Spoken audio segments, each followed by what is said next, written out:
그러나 요나가 여호와의 얼굴을 피하려고 일어나 다시스로 도망하려 하여 욥바로 내려갔더니 마침 다시스로 가는 배를 만난지라. 여호와의 얼굴을 피하여 그들과 함께 다시스로 가려고 배삭을 주고 배에 올랐더라. 아멘. 여호와의 말씀이 아미떼의 아들 요나에게 임했습니다. 하나님은 그에게 일어나 저 큰 성읍 니느웨로 가서 그 성을 향하여 외치라고 말씀하십니다. 니느웨는 당시 강대국 아수르의 수도로 하나님 보시기에 죄악이 가득한 곳이었습니다. 폭력과 교만, 불의가 넘쳐나는 도시였고 이스라엘에게는 두려움과 적대의 상징과 같은 곳이었습니다. 그래서 하나님은 요나를 그곳에 보내셔서 그들의 죄를 드러내고 동시에 회개의 기회를 주고자 하셨습니다. 그러나 요나는 하나님의 말씀에 순종하지 않습니다. 그는 여호와의 얼굴을 피하려고 일어나 니느웨와 정반대 방향인 다시스로 가려고 남쪽 항구 도시인 욥바로 내려갑니다. 그리고 마침 다시스로 가는 배를 발견하고 값을 지불하고 그 배에 오릅니다. 이 장면은 우연처럼 보이지만 사실은 하나님을 떠나려는 결심이 얼마나 구체적이고 적극적인 행동으로 이어지는지를 우리에게 보여줍니다. 요나는 마음으로 거부한 것이 아니라 실제로 방향을 바꾸고 발걸음을 옮긴 것입니다. 하지만 그때 하나님은 큰 바람을 바다 위에 내리셨습니다. 평온하던 바다는 순식간에 거센 폭풍으로 변했고 파도는 마치 배를 삼킬 듯 사납게 몰아쳤습니다. 배에 함께 타고 있던 사공들은 두려움에 사로잡혔습니다. 그들은 각자 자기 신에게 부르짖기 시작했고 배를 가볍게 하여 살아남기 위해 짐들을 하나둘씩 바다에 던졌습니다. 그러나 이 모든 소동 속에서도 요나는 배 위층으로 내려가 깊이 잠들어 있습니다. 폭풍 한가운데 있으면서도 그는 현실을 외면하듯 잠에 빠져 있었습니다. 선장이 그를 찾아 내려와 흔들어 깨우며 어찌하여 이렇게 태평하게 자고 있느냐고 합니다. 그리고 선장은 일어나 내 하나님께 부르짖으라고 합니다. 혹시 하나님이 우리를 생각하사 우리가 멸망하지 않게 하실지 누가 알겠느냐고 합니다. 이 장면은 매우 인상적입니다. 하나님을 알지 못하는 이방인의 입을 통해 하나님을 아는 요나가 깨움을 받습니다. 그리고 이어서 사람들은 이 재앙이 누구 때문에 우리에게 임했는지 제비를 뽑아 알아보자고 합니다. 그리고 그들이 제비를 뽑았을 때에 그 결과는 요나에게 떨어졌습니다.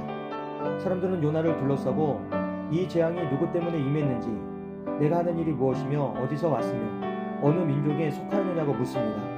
그러자 요나는 자신은 히브리 사람이라고 말하며 바다와 육지를 지으신 하늘의 하나님 여호와를 경외하는 자라고 합니다. 그리고 자신이 지금 여호와를 피하여 도망하는 중이라는 사실도 숨기지 않습니다.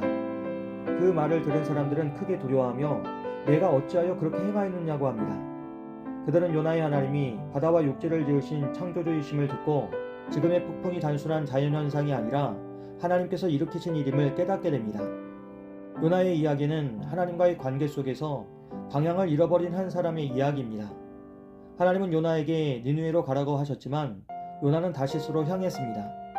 지리적인 방향의 반대는 곧 마음의 방향이 하나님에게서 멀어졌음을 보여줍니다. 그런데 오늘 본문에서 우리가 특별히 주목해야 할 장면이 있는데 그것은 잠입니다. 모두가 두려워 떨며 살귀에 몸부림치는 순간 요나는 깊이 잠들어 있었습니다. 이것은 단순한 육체의 피곤함이 아니라 영적인 무감각을 상징합니다. 하나님을 떠나 도망가는 사람은 문제의 한가운데 있으면서도 그것을 직면하지 않고 스스로를 잠재우려 합니다. 양심의 소리를 잠재우고 하나님의 부르심을 잊어버리려는 모습입니다. 하지만 하나님은 요나를 그냥 두지 않으십니다. 바람을 일으키시고 폭풍을 보내시고 이방 사람들의 입을 통해서까지 요나를 깨우십니다. 하나님은 사랑하시기 때문에 포기하지 않으시고 다양한 방법으로 다시 부르시는 분이셨습니다. 이 장면은 매우 역설적입니다. 하나님을 아는 요나는 잠들어 있고 하나님을 모르는 이방인들은 깨어서 하나님을 찾고 있습니다. 이것은 오늘 우리의 모습일 수도 있습니다. 우리의 삶에도 비슷한 순간들이 있습니다. 하나님이 원하시는 선택이 분명히 있음에도 우리는 그것이 부담스럽고 불편하다는 이유로 그 길을 피하려 합니다. 대신 다른 길을 선택하며 괜찮은 척 살아갑니다. 겉으로는 평온해 보일지라도 마음 깊은 곳에서는 여전히 불안과 흔들림이 남아있습니다. 중요한 것은 하나님을 피하는 길에는 결국 폭풍이 따른다는 사실입니다. 그런데 그 폭풍은 우리를 무너뜨리기 위한 것이 아니라 다시 하나님께로 돌이키기 위한 부르심입니다.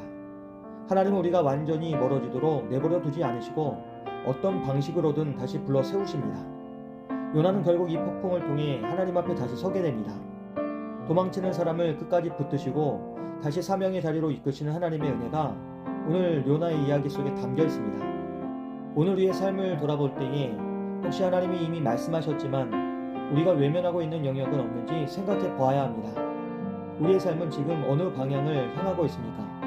하나님이 원하시는 방향입니까? 아니면 그와 반대되는 방향입니까? 도망치는 삶은 잠시 편할 수 있지만 참된 평화는 순종 속에 있습니다.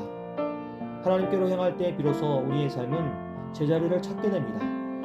우리의 마음과 삶의 방향을 다시 하나님께로 돌이키며 새로운 한 주간도 믿음으로 순종의 길을 걸어가는 우리 모두가 되기를 주님의 이름으로 기도합니다.